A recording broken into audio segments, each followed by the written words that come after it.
What is going on, Clippers fans? Welcome to a off-season happy hour, Clips and Dips, something we've started doing because there's not a whole lot usually going on in the Clippers sphere in the off-season. So we're coming at you with a live once every 2 weeks and a full episode all the weeks in between that. I am Chuck Mockler, joined by Adam Austin.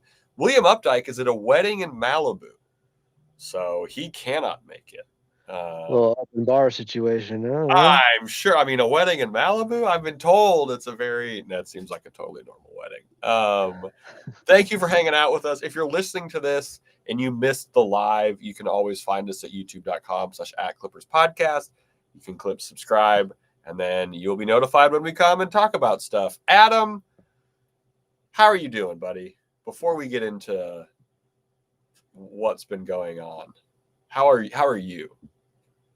How am I? I'm actually doing pretty well. Been doing a lot of radio as of late. Killing it, yeah. I got a thing coming up at Morongo a week from tomorrow for AM 570 where I'm going to do a Clippers talk from there for an hour at 5 p.m. Yes. The 27th at Morongo Casino and Resort. Come see me there. Dude, I think there's a little stage area, or not. I'll just be walking around and have my headset on and do a little bit of Clippers talk, and hopefully not have to talk about as much as what we've had to focus on the last couple of weeks. Oh, and we're going to focus on it, some of it in just a bit. That's awesome. Yeah, catch Adam at Morongo. If you need a roadie or something, let me know. I'm there. Sure. I wanted to start off this episode by giving a shout out to a former Clipper who was just named Coach of the Year in the WNBA. Coach Natalie. That's right. Shout out Coach Natalie. Real Clippers fans know that Natalie Nakase was a fantastic coach with the Clippers. All the players loved her. And now she's killing it in the WNBA. So shout out to Coach Natalie. We're not surprised. We saw this from humble beginnings. Not at all. We knew her win. Yes. You leave the Clippers and great things happen. No, just kidding. But yeah, that was a comment in the chat. I think you were reading that. Yeah, exactly. Hope the success continues. And there was no other news about the Clippers this week. Everything else was normal. No, for those of you who missed it, it's been another hell of a week for Clippers fans. The bad outside vibes momentum kind of continues to fester and should be for a while, because we were told that the NBA does not expect to have a resolution on the Kawhi Leonard salary cap circumvention investigation until after the All-Star game. But this was also expected, right, Adam? We talked about this last week when all three of us were here. Like, billable hours, we're hosting the All-Star game. They want to get this right. This wasn't that surprising, right? Yeah, we got to stretch this process out. No, and they need to be thorough about this because, well, if Pablo found 3,000 pages, the NBA might find 20,000 pages. I don't know how this is going to work. I think Mark Cuban is currently tweeting out his own investigation that he's got going on now. We can pull that up. And Mark, so the other issue, there was an interesting part with 14 minutes ago. All right, we're going to put the tweet up in a sec. There was another Pablo Torre episode. There was a very boring ESPN article about Kawhi, which we're going to talk about, which, Adam, you and I can agree, not a lot of new information in that. It's felt like kind of kicking the Clippers when it's convenient when they're down. Yeah, here's a recap for all the casuals and non-Clippers fans who have been going through a lot of this stuff, right. And there wasn't anything revelatory there. Right. It was not illuminating. It was darkening. Yeah, I was just like, we get it, man. Like, journalists who's never really been around the Clippers also is the other part of it. You know what I mean? Like, that felt like ESPN needs a story out. Let's this Clippers thing's hot right now. So why don't we talk more about this and just go over everything over the last 6 years?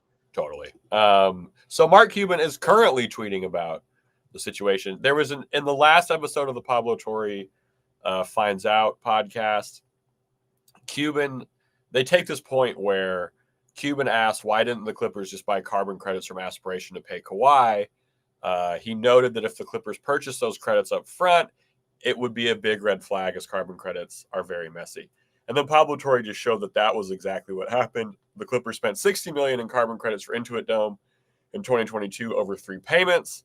Intuit Dome wasn't completed yet, so there's no need to rush. So anyway, the more that Mark Cuban talks, I'm conflicted because I don't know. Justin Russo had a great article about this on his Substack. I'll share it in the chat, but he started off by saying basically like, I don't know anything about this subject matter.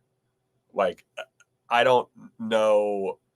I have a college degree, albeit from the Harvard of the West, the University of Montana, but like, that's the appropriate way to start things. Hey guys, I'm a dumbass. Do not listen to any I don't know. know. Well, in terms of like, I just mean in terms of like people listening to the show who are maybe looking for some kind of like gotcha or we know what is happening. And maybe you know a lot more about contract law than me. I don't mean to lump you in with this, but like, it seems like the more that Mark Cuban talks, the public opinion of everything goes south, which is kind of for the fans, I think, the more lasting issue of this whole thing. Yeah, I hadn't reviewed whatever documentation that Mark Cuban put out there today to support his angle. I will say it feels like it's gotten personal, not between Pablo and the Clippers, but between Pablo and Mark Cuban. 100%. I think there's a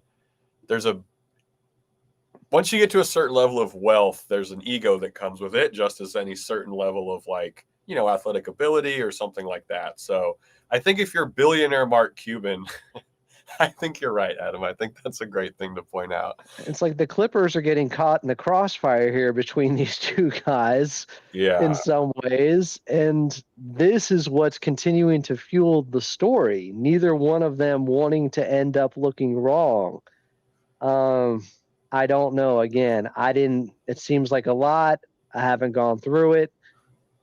I don't know if anybody has any Cliff's notes on that. That seems dangerous because you watch the other episodes and it's like, this is so long. This is so much information to take in. It can't be Cliff noted. Like you can Cliff note the episode, which a user on Reddit did. Thank you for Cliff noting the Pablo episode. But like, it's so difficult to explain. Yeah.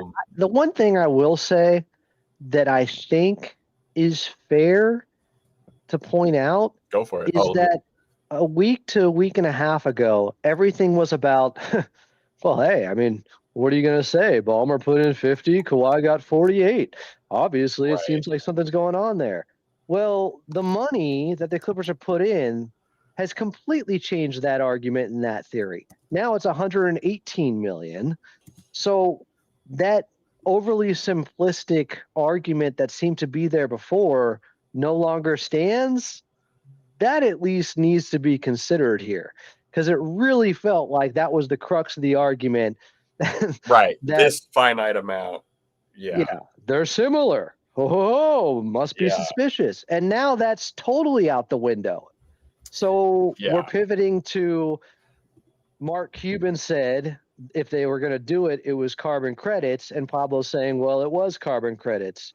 But if you're doing that, it is moving of the goalpost to some degree from the argument you were making before and the theory you had before, from what I can glean, from my understanding of it. I like this comment from Johnny626. Mark and Pablo should settle the beef on a 1v1 at the blacktop outside the Intuit Dome. I hope so. That would be great. So the goalposts, people are saying the goalposts are moving. Adam, you brought that up. I think that is a good point.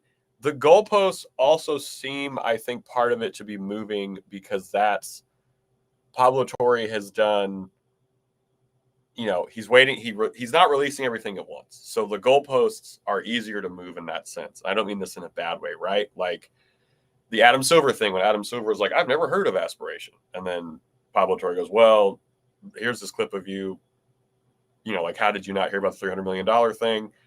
And then Silver goes on whatever show or conference that was like, I actually have heard about Aspiration. So I meant in this context, I haven't heard of it. Yeah. The controlling of information is weird in this scenario. Because I agree with what you're saying, where things keep moving. But I'm also wondering if things are moving because there's seemingly only two people with all of the documents, and Mark Cuban and Pablo Torre, and who are putting stuff out, I should say. I get where Pablo is coming from. You guys think you're going to undercut my reporting from 7 months because Right. Mark He Cuban's worked his first, ass off on it. Yeah. yeah, because Mark Cuban's first comment was basically, well, someone that rich cannot make mistakes like this. And now he's kind of backed himself into a corner where it seems like he has to keep defending his point, and now he's getting more detailed with it and going into his own investigation mode, I Dude. guess. Yeah. And it's also like, dude, the optics of Mark Cuban posting 5,000 character length tweets are bad. Especially when you don't want to go back on his podcast, it looks like, because it's a waste of time. Because you know that Pablo Torre would be like, come on the pod, man. Yeah, he's game for it, obviously. And I'm not saying Mark Cuban is a coward here or anything like that. It would be really, really nice for Clippers fans to have them release everything, get it out in the open, and now we can wait for the dust to settle with the NBA's investigation and we can talk about something else. But as they continue to dig in here against with their positions digging in, but then also this wedge that has been driven between one another by being on polar opposite sides here, and it seems kind of like a pissing match. I don't know if we're going to get a reprieve anytime soon. I like what you said about just all the information coming out at once, because that would make, right now, the public has decided the Clippers are guilty.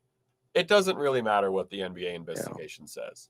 And if they did something wrong, they should obviously be punished for it. Everyone on this involved with this podcast has agreed with that. But in the eyes of public opinion, which I think for fans is the more important and meaningful battle, is kind of already made up, which bums me out. Yeah. And this would happen with any team. I don't think it's just the 100%. Clippers. Opposing fans always come from a place of bias because that's what it is to be a fan. Everybody else is cheating but us. Everybody else is doing wrong but us. And, in some ways, that spirit at its core is a big part of fandom. Totally. But in this case, it would sure be nice if people would not shoot first and ask questions later, which is what they're doing currently. Yeah. And I don't even know if they are going to ask questions later. I think this is just about simply any red meat that's out there for a fan base to pick at. They will always do. The Lakers will never not hear about 2020 being in the bubble. Sure. This is what comes with the territory when it's about opposing fan bases getting some red meat to criticize you with. Yeah, I feel bad for, in this current just media news cycle, everything for Clippers fans, because it does suck. Because it's just like Alex Webb posted it in this chat, which if you'd like to post things in the chat, subscribe to us at YouTube. I'm just ready for ball talk. I'm exhausted about talking about trees. Agreed, Alex. And that is what's so difficult, because, and we're probably, honestly, I think next week, if nothing new comes out about the Kawhi saga, you will not hear about it on this podcast that week. Right? I think that's a fair thing. How is nothing new going to come out with the way Mark Cuban's rolling right now? What is I this? I know. It's anytime a fan base has a chance to discredit something of from your team, they will do it. Jokes over facts, all these things. And it really is frustrating that it's happening to the Clippers right now, especially because there's no basketball going on. And this is the biggest story, not just in the NBA. This is leading headlines throughout sports for all the wrong reasons when you're a Clippers fan. I remember we were on here, the first live when this broke. We were like, thank God the NFL's starting this week, because surely that will overtake the news. Nope. That didn't happen. all these damn backup quarterbacks are right. Tua now sucks. Let's talk starting. about that. Yeah, what about that pick? What's wrong with him, Chuck? Come on, I know what's wrong with him. We all know what's wrong with him. now. He's been hit in the head 50 times. He doesn't want to throw the ball down the field. Sorry, the Patreon is for Dolphins, Panthers, movies, and Dip Talk. We'll keep it over there. So this is a question from Starman Hove. Do we know? So this brings up an interesting point. Starman Hove, who comments a lot, thank you for engaging, says, do we know what the punishment could be for this kind of thing? I honestly don't understand what is going on. Second part, totally fair. First part, it feels like the public sentiment of what the punishment was going to be 2 weeks ago was like, Adam Silver, we know what he does. He's a very Roger Goodell type owner, where it's let's protect the owners, not a crazy, not a guy to punish you like crazy. Not Velvet a David Hammer. Stern, the Velvet Hammer. That was kind of the vibe a couple weeks ago. And now it seems like the public sentiment and all of these reports from guys like Zach Lowe and people who are like, the executives I've talked to, ... Now it seems like people are getting more pissed off. And there might be a stronger punishment than we initially thought, but that's not to say it will be an incredibly punishment, not to sound like a weird rhyming children's book. Yeah. You know what I mean? Severe as it could be. Yes. I have no idea. We know what's on the table. It could be picks. It could be a fine, voiding of contract, owner being suspended for a year based upon precedent. The latter there being very unrealistic, of course. And I understand this might be a stupid question. An owner being suspended for a year, to me, I guess in the lens of having our owner already someone who spends a bunch of money, so we're kind of set up, you know what I mean? Like we're not paying year by year for like facilities or something like that. Ballmer being suspended for a year does not seem like that big of a deal in terms of on the court performance. I think it's more of a punishment that's isolated to the owner having to be away. Which for Ballmer, then that'd be a pretty big punishment. Ballmer is a super fan for this team, obviously. Yeah, this would be different than Glenn Taylor. And this is this is a good point by Eat Crab. Does Silver have the power to levy more? Because it's like $4.5 million, like a first round pick, or like there are things in the CBA, but they're very light. He has, as he said, broad power, but those are kind of the framework. It's fines, it's picks, it's suspensions, it's voiding of contracts. Suspensions and voiding of contracts seems like they would really have to find a smoking gun like they did with Minnesota, which they only got because they put it in writing in case Glenn Taylor passed. Right. So he wasn't a young, vibrant man. Although he's still alive. Congratulations. I think the voiding of the contract, stuff happening. I don't see them unless there's some discovery in this investigation that is a huge. They're not voiding Kawhi's contract because that starts a huge thing with the players' union. Yeah. I think I could see them because again, if this is happening after the All-Star game, I could see them suspending Ballmer for the season, which is more of a punishment again to Ballmer. What if they suspended Kawhi after the All-Star game for the remainder of the season? That's something that crossed my mind. I was like, oh my God. That would feel the Clippers are top 3 seed in the West, and Kawhi got. This is dooming. I don't want to doom. I don't want to speculate.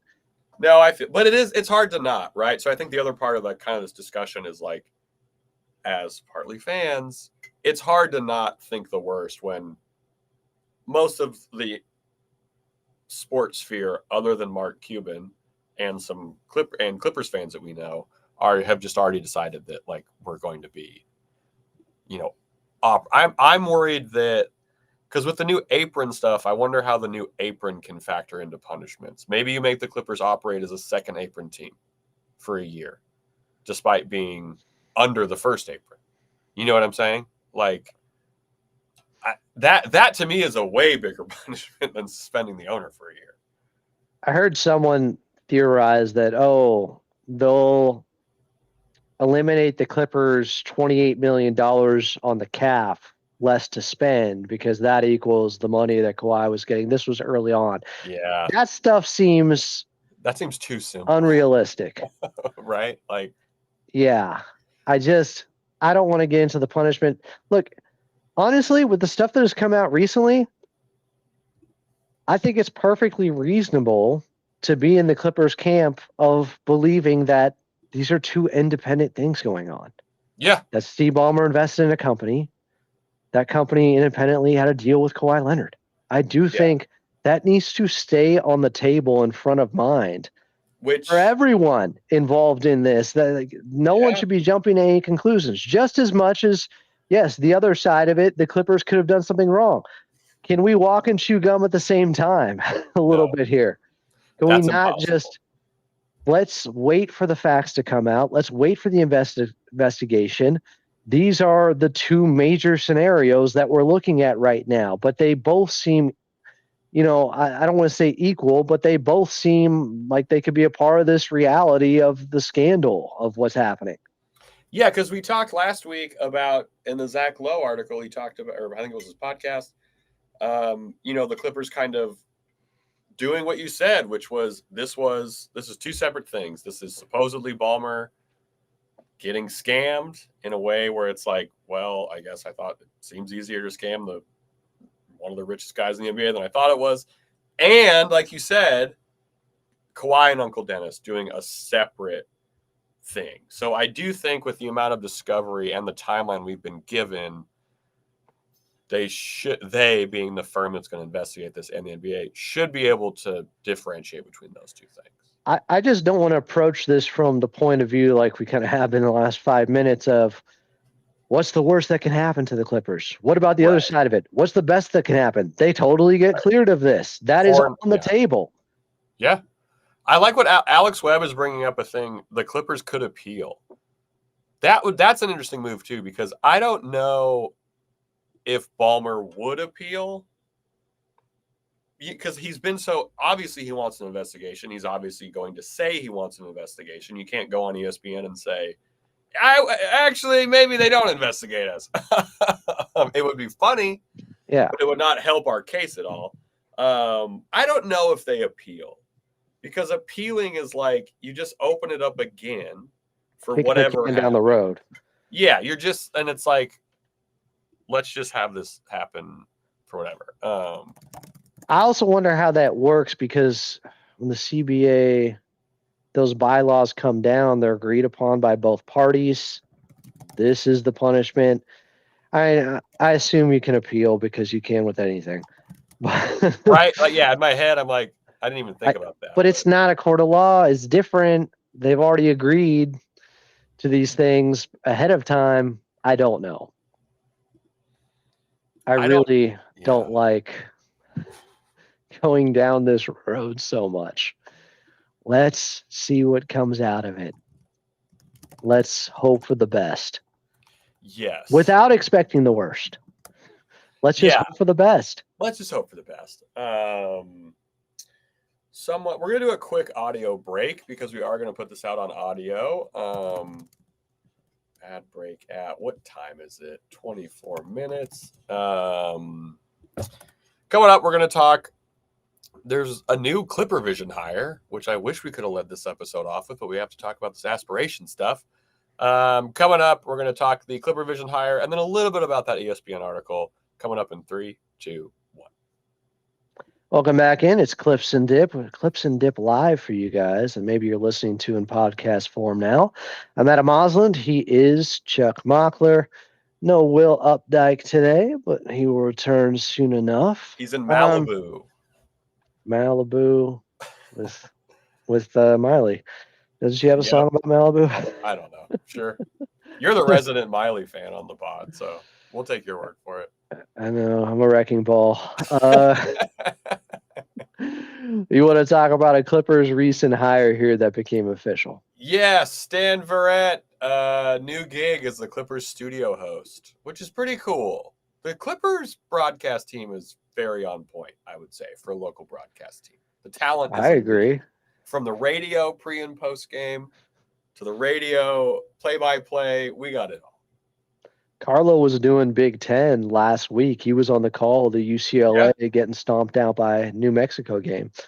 And then 36 hours later, Deshaun Foster being fired. It is a mess over there. How can I don't like my mom's family's from Oklahoma, so we were kind of Oklahoma fans.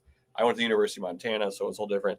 How can UCLA be so bad at recruiting? Because that seems to be the issue, right? And we'll talk about this for like 30 seconds and then stop. But I don't get it. Should they hire Troy Aikman? He went to UCLA. Bring him back. He at least agreed with Petros Papadakis recently that one of the issues is the lack of fervor around the program in general, even when they're decent, is because the arena is off campus. It's in Pasadena. And I would say off campus is generous to describe where the UCLA football stadium is. Yeah, it's a beautiful stadium. Obviously, they host championship games there. It's just when you have an on-campus stadium, it leaves less excuses for people not to go. Yes. And especially when you're bad. They went out and paid $2 million in NIL for Nico from Tennessee, and I can't pronounce his last name until they get a win.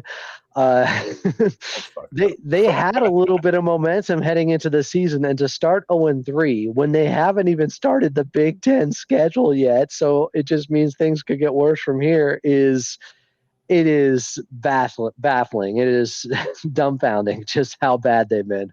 It's crazy too because at which FCS powerhouse, no big deal. The stadium, my college apartment, we would walk to the stadium. Anyway, shout out to the UCLA football fans. Hope you're doing okay.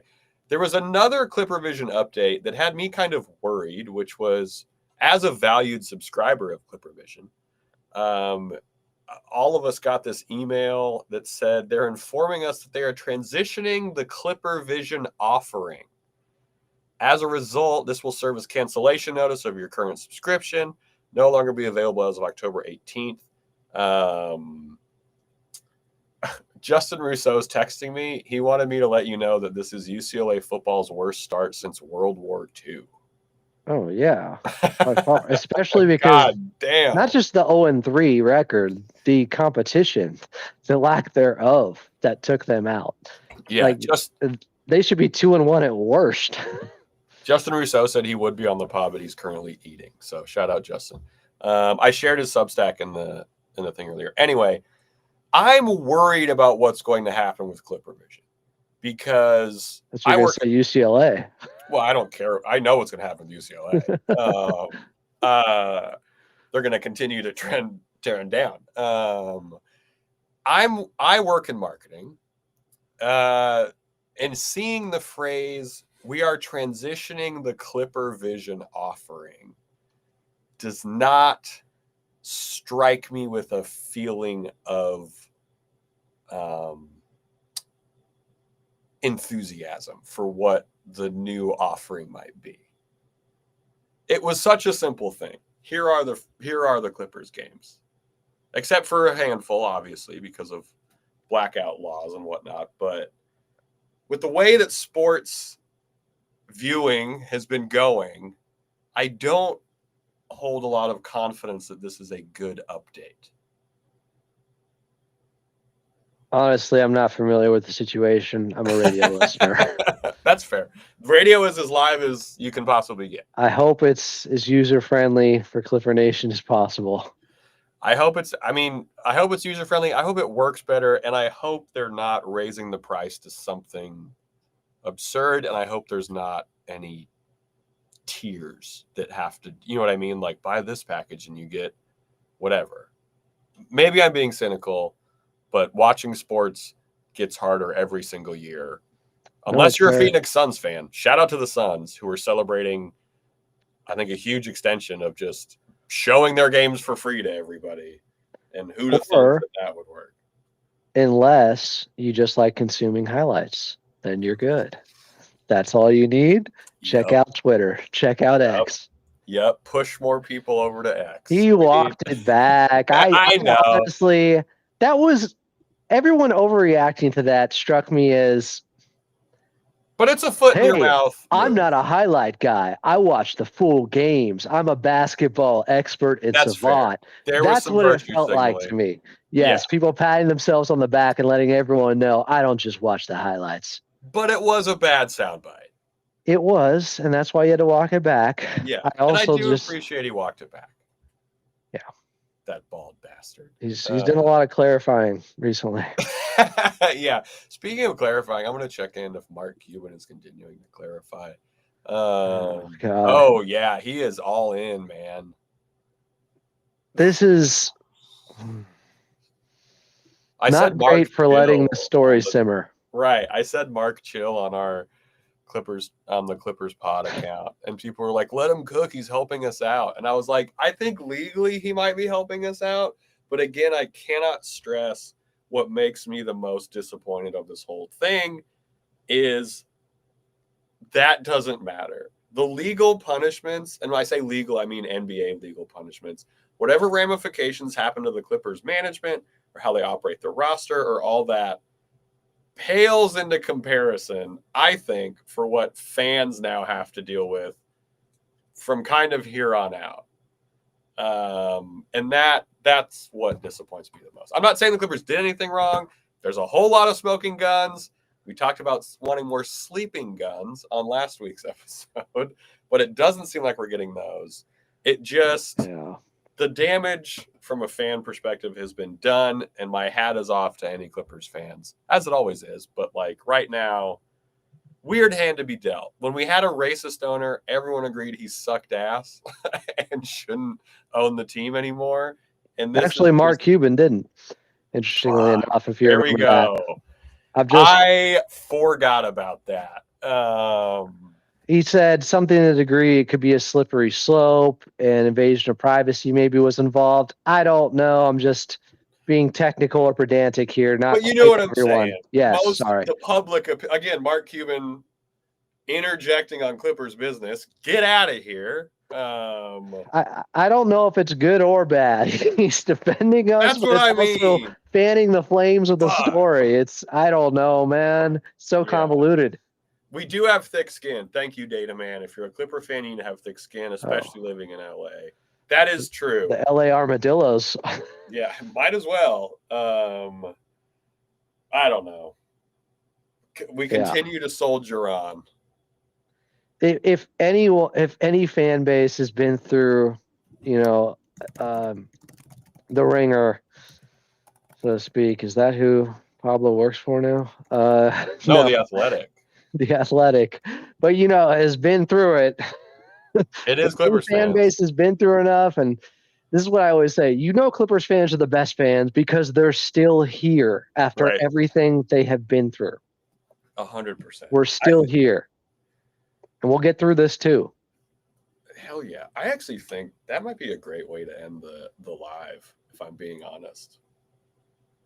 I did have to go to the bathroom really bad, which is why I said that. I was hoping you'd be like, there, let's put a bow on it. He absolutely nailed it. Let's put a bow on it. Adam has to go to the bathroom, so we're going to get out of here. No, but I do. No, that's the good thing about these wireless headphones, Chuck. I'm just going to walk over. Versus the Naked Gun. Should we send Justin Russo the link? Does he want in? Has he finished his meal? He wants in, yeah. Send him in. All right. I'm interested to know. I'm interested to see, yeah. Yeah. What were you eating, I guess? Yeah, I know. Like Media Day, there's been some scuttlebutt that Pablo Torre is going to be at Media Day, which is in like 11 days. I would guess he'd be smart enough to know that they're going to say it's an NBA matter that's being investigated, and they're not going to expand on anything anyways. So I don't know what you're going to get out of that. I hope it's complete chaos. I hope he freaks out. I hope Ballmer has to be held back. I hope it is a brouhaha. It won't be. Clippers will handle this with class. They will. Yeah, media day. I will not be at media day because I always have it from like 9 to 2 on a Wednesday, and I have to work. But Adam, you will be there. I will be there, at least the start of it, and yeah, I will be there. I'm not expecting fireworks. I'm not expecting fireworks. I am expecting someone to ask Ty Lue about it, and Ty Lue to have a very funny answer. You know what I mean? Because Ty Lue, he is as far as someone within the organization could be. Ty Lue, his responsibilities are as far removed from this as possible. Yeah. You know what I mean? Someone is going to ask Ty Lue about this, which is a bad idea, and he's just going to say, we're just focusing on the season. I'm the head coach. Or he's going to say, I didn't see it, which is a classic Ty Lueism. I have one thing I want to ask Kawhi about that has nothing to do with this subject matter. But I don't know. If there's too many people, I let the professionals and the journalists do it. What are you going to ask? Not a Clippers employee. What do you want to ask? I'm going to let it tease. Wow. Okay. I guess we'll find out in 11 days. When is it? Because if I say it, Justin's going to steal it, or Tomer's going to steal it. I can't let them have all the glory. Yeah, you're right. A lot of the stuff we talk about. They're not here to do their job. A lot of the stuff we talk about ends up in their articles. I don't know. We love all the people who are talking shit. Man, I wish Bogey wasn't hurt. I keep remembering that too, and I'm just like, God damn it! Like, we need Bogey. We need Bogey. We do need Bogey. What we don't need is, as I refreshed X, is more. Oh no! No, he hasn't said anything in 11 minutes. We're clear. Mark Cuban hasn't posted anything for 11 minutes. It's insane. I can't keep up with all this. His personal assistant has to be in hell right now. You know what I mean? Just being like, Mark, just let it go, man. Like, did I tell you about the time I pitched a TV show to Mark Cuban? Was this for Shark Tank? Yeah, well, I wasn't on Shark Tank. I was, I didn't make it into the aquarium. I had a treatment that was in a gift bag that I went to a Lakers Dallas game in 2009 to try to get a hold of him, try to get in touch with him. And so I got there extra early. I'm at Staples Center, and I caught him by the tunnel on the overhang. So I'm standing up here, and I lower the gift bag down to him. Mark got his attention, and it was a treatment for a television show. And it also had a gift in it. And instead of saying world's best dad, it said world's best owner in Mavericks colors. Okay. It was a t-shirt. Good pitch so far. What was the show called? Like Adam Knows Best or something? Yeah. It was, I think, I don't want to say too much, but it was a sports show. Yeah. There's still time. It's only been 15 years, 16 years. It was a sports show, and he emailed me, and I have the email. It was later that night or the next day, and I held on to this one. God, was this pre-Shark Tank 2009? And it said, we got backstage. You got to hurry the story up. He said, there's already a show like that. Thanks for the t-shirt. Which lets me know he didn't read the treatment, because we compared the differences between our show and that show. Send me the treatment. Chuck, like, we've only worked together a couple of years now. I don't know if you have that level of trust. All right. Okay, we'll put it on the Patreon. We're welcoming Justin Russo, whose microphone is covering half of his face. That's perfect. Mr. Russo, how are you doing, just first of all? You're muted. We can't hear you. Who cares how he's doing? Let's get to the meat and potatoes, which might have been what he was eating. Yeah. Nope. Just go no mic. Just go computer microphone. It'll work. See, I like this. F it. Let's go Clippers. When in doubt, let's go bowling. Let's go Clippers. Can you hear me now or no? There we go. We got you. Okay, that's my AirPods. I don't want it through the AirPods though. I don't know what to tell you, man. It's the only way we can hear you. Can you hear? Doing it for. Say again. Nope. I get it. When you get a new microphone, you want it to actually work. Just don't get a hear new how it microphone. sounds later. Doesn't I think matter. the whole reason he's coming on is to test out his new microphone. Yeah, Then he'll go no, back we're and just listen to the pod after. No, We're just pawns. I get it. This is not a new microphone. I've had this microphone for like 10 years, and That you know doesn't what seem it is? true either. You know what it is? Price tag on the back, but Yeah. hey. I updated my Mac operating system because Apple rolled out all those things, and I updated it 2 days ago, and I've been having audio shit with it since. So, All right, Mac OS updates aside, which I know is what most people came to talk about. Where are you? We got about 10 minutes. Justin, what do you make? I loved your piece about it. I shared it in the chat. Thank you.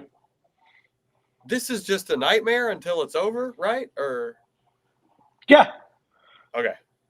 like I'm of two minds. Like, obviously, if something nefarious happened, then yeah, like the book should be thrown at them. No one should ever argue otherwise. I think it's weird when people kind of retort back with, yeah, but other teams are probably doing this. Like, okay, maybe, but those other teams in this instance would not have been caught. So you can't hold it against someone if they're not caught for it. So it's also really interesting because I've had discussions with people. This is what the last few weeks has been like for me. It's like I've covered the Sparks. So like there's people there that will obviously, like, they know I cover the Clippers, so they'll talk to me about it. And then we have these really long conversations, and every conversation always just ends with me going, I don't know. I also kind of don't care. Like, that sounds bad. I know what you mean, though. Don't care is the T-shirt. That should be the investigation T-shirt that the Clippers rock every day. But no, we do not need a team-wide. I'll tell you what the Clippers don't need is a team-wide boycott of the investigation. I think that hurts public PR more than Mark Cuban, maybe. Fair. Maybe. My thought process on this has been too, and I didn't put this in the article, but this is how I've verbalized it to other people. No crime was really committed. Like if you actually read everything, there's no actual crime. There is a alleged breach of the CBA, which no one's worried about actual crime, right? Yeah. So no, well, the Aspiration has been. Well, yeah, they were criminals. Yeah, sure. Correct. I guess in this context, the Clippers could be criminals by proxy at that point, but you never know. That would be better, maybe. I don't know. But so it comes down to like a moral and an integrity issue, essentially, and an ethical issue. Now, I also think that optically it looks awful. No one could dispute that. Optically, it's horrendous of a look. I also think that there are people on both sides publicly who have handled this about as poor as people can handle it. You have one side that is completely convinced that there was no wrongdoing, and maybe there wasn't, but we don't know. And you have the other side that has dug their heels in, which is the Clippers were guilty. Yeah, let's execute everybody who was. Yeah, and that could be the case too, but we don't know because there's an investigation. But I also feel like a lot of this is very performative. Of course, like Adam brought up, Mark Cuban, I think as soon as Adam said it, kind of clearly now has kind of a personal vendetta against Pablo Torre. Yeah, and also I will say about Mark Cuban, someone should inform him that when you tweet something out and your tweet says the words "show more," if your tweet runs on for more than 3 more words beyond that, no one's reading that. No one is reading. You don't want his 5,000 word chat GPT dictated breakdown of why the Clippers are innocent? I don't need to go on Twitter and get a full rendition of the Iliad, okay? Well, you should read the Iliad because I have the book in my back room. I'm just saying, I don't I'm go waiting on for the Twitter. Christopher Nolan movie, but that's the Odyssey. Sorry. The Odyssey. yeah, come on, man. I don't go on Twitter to read, these long things. Like it's all absurd. And so like Mark Cuban is on one side just being absurd, and then Pablo Torre, who's done incredible reporting. I'm not dismissing his reporting or anything that he's done over the last 7 months to bring this to light. And I understand that he has to go through a vetting process with information with lawyers and all this stuff. But it also feels performative on that end when like it's like little by little. And look, that's what I was saying about like the goalpost can be moved because he's waiting to release information. So it's like, well, now what about this? Like, it's like, I do think it's not a full gotcha. He can still just release it later, and I understand. I understand like that's part of investigative journalism. Like not everything comes to light at one time, right? But it just feels like everything just feels like the slowest of burns, and it's just at a certain point. I got like a week ago. I got to the point where I was just like, "This is dumb. Why should anyone even care until the investigation wraps up?" Neither of these guys are going to determine the outcome and 100%. The punishment. Neither of them. Pablo started it for sure, but he's not going to, like Adam said, if Pablo has 2,000 pages, what do we think the law firm that pays the most and charges the most billable hours every single year is going to get? Like, we got to wait for everything. I mean, there's two things in the case, because I've read all through this crap. You've read all the cases? No, I've read through like. Oh, I was like, Justin. No. Just stop doing that. I've read through like what's been released, right? In terms of like this, the information that everyone else has, right? Okay, that makes great. No, I'm not that psychotic. That makes me feel better about your well-being. But I'm at like this point where I was reading through it, and I'm just like, what's the point? Like, because of the slow leak and stuff. Well, no, just like what's the point about everyone getting up in arms about this on mid-September when hey, it's a year-round league, dude. Silver wanted it to be a year-round league, and he got it. I mean, they're not going to come to any, conclusion on this until well after the All-Star break, and that had been known even before that came out, like yesterday, I guess. Like it had been known that like this is going to take, a while, just simply because the NBA doesn't want to pull an All-Star game out of Los Angeles, and they don't want to give it to crypto, like I've seen people clamoring for. Is it so? This is where I get to say I've been inside crypto arena probably more recently than a lot of people who are saying that the All-Star game should go there. No, the All-Star game should not go there. I've been inside that arena as recently as about 10 days ago. No. Just no. It's the amount of construction happening in that arena is ridiculous. Now I understand by February a lot of that's already dissipated, but no, that arena cannot host an All-Star game anymore. It just can't happen. It's like a high school auditorium compared to Intuit Dome. Come on. Oh shit. It is what it is at this point. But there was something else though. It was the most fascinating thing to me in all this was the sit down with ESPN, which I completely understand both sides who are like he shouldn't have done it, and then I understand the side that was like it's fine. He has to do it. There's not like we already have. Sorry to cut you off, but my point here is the Clippers already have one very key member of this whole story who is not going to say anything, which is Kawhi Leonard. So if you're Steve Ballmer, you're not even going to have, and like, not in the sense of like, oh, Kawhi should have a podcast. Like, Kawhi's not going to say anything about this. So the whole kind of like, someone has to try and save face for the team does fall on Ballmer, as it should, as the guy who's also involved with this thing. But I think he felt that pressure even more when you have someone like Kawhi who is watching the U.S. Open. And like, like, no, just like he should do that. But you know what I mean? Like he had to say something. In terms of judging it on how it played, I think the audience that he was speaking to, Clipper Nation for the most part, I think they felt good about it overall. I did, honestly. I didn't hear many people on Clipper Nation complaining about it because he was saying, like, basically, we get it. We're in this together. We want to know that we are on the up and up, and you can believe in us and this franchise.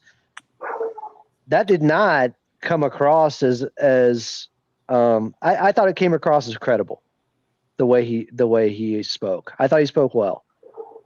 Yeah, it all falls in line with the performative aspect of a lot of things that we've already talked about. Like it was very much like I'm going to tell my side of the story as much as I can right now.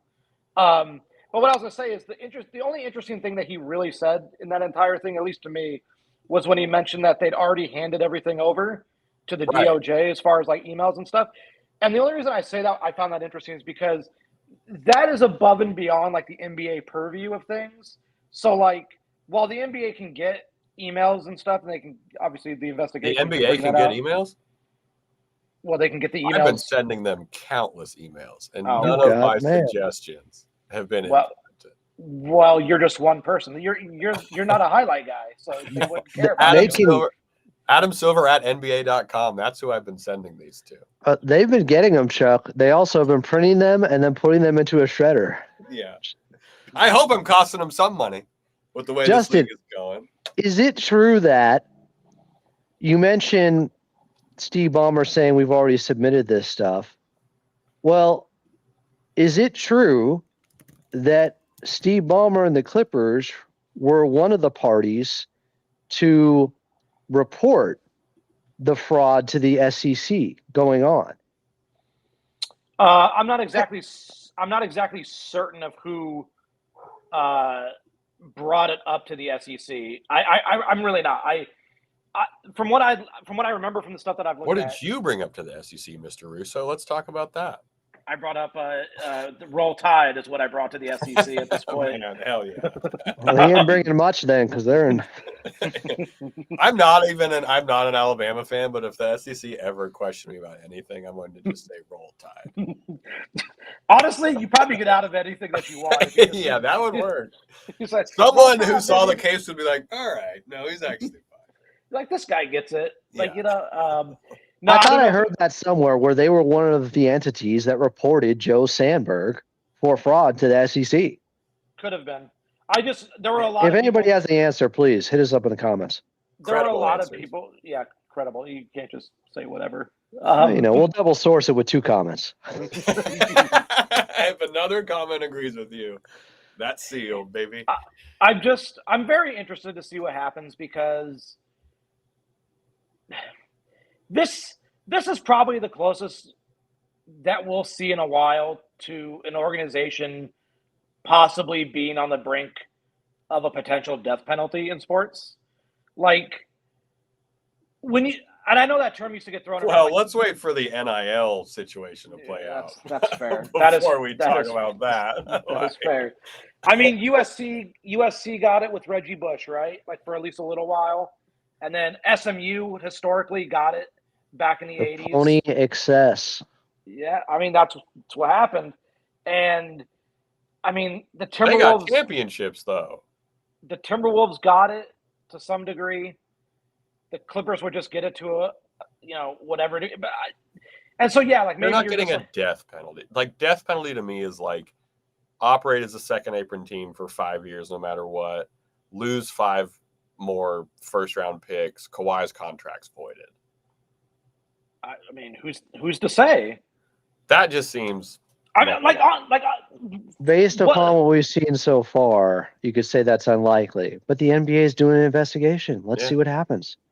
Yeah, I mean, that's kind of my whole thing is I don't know what's going to... I would like them to only be fined 2 second-round picks. Why? Those are the picks they do well with. Like, if anything... Wait! You can take the first. Yeah. It's like leave the gun, take the cannoli. Yeah, 100% that. No, they're... Look, anyone who says that this isn't a big deal is kidding themselves. I'm just mostly Like, what do you do? Like, media day is going to be media day. They're going to get asked about it, and they have to look. They're going to toe the line, which they should. And I'm not going to. Yeah, what are they going to do? Like lash out at a question? You know what I like? No, like I mean, they're just going to answer it with to some degree of like, that's a league investigation. We can't comment on it, and that's just going to be what they have to answer to everything, and that's just the way that it is. And I don't fault them for it. That's just what's going to happen. And I don't know. I mean, I wrote that piece yesterday, and it had been something I'd been contemplating writing for a while, but then obviously this whole thing happened, and then Baxter wrote his ESPN thing, which was really good, and it was just like it was really good, Chuck. We don't have to sit here and make faces.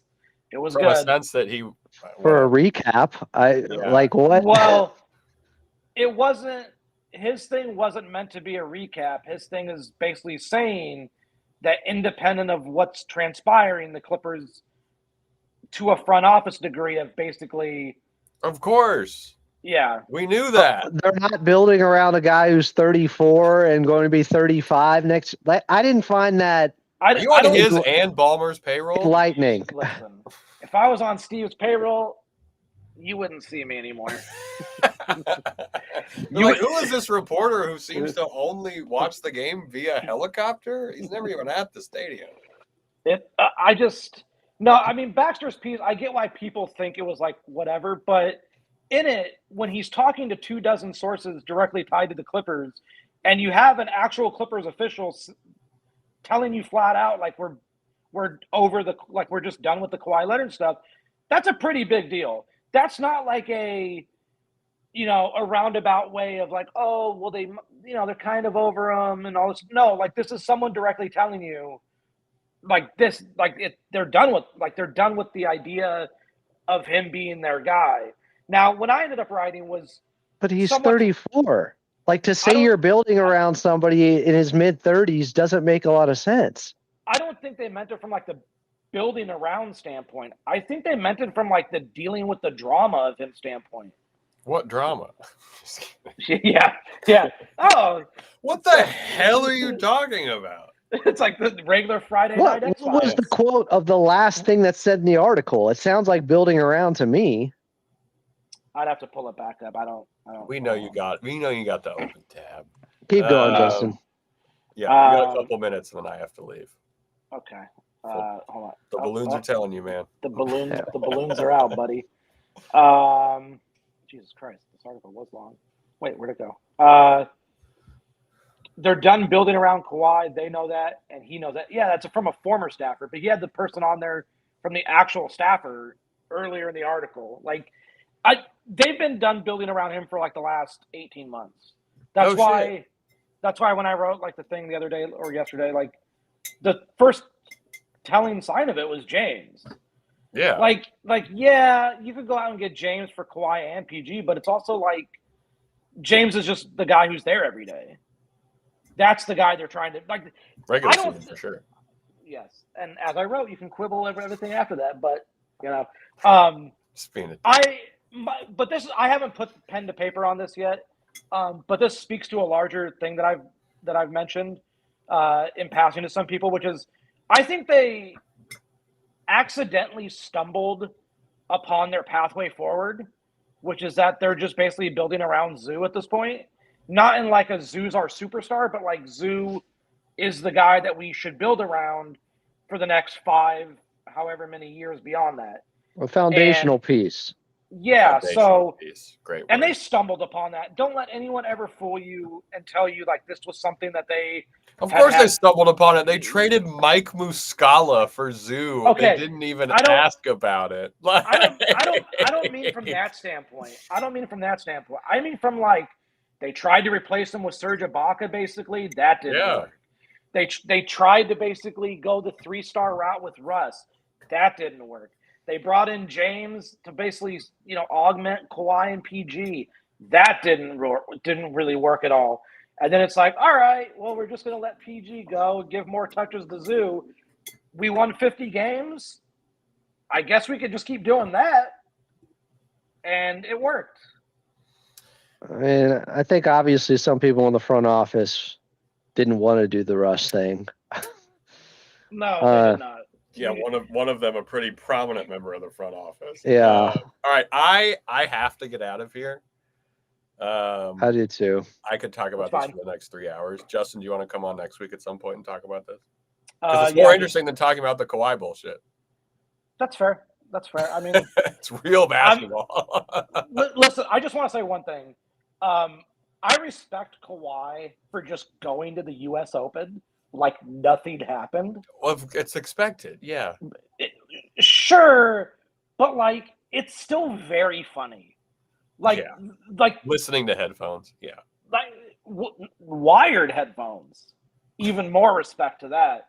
Like this, if any other athlete had been brought up to light on anything like this, they wouldn't have shown their face. They'd maybe make a statement, though. I don't think they would have. Okay.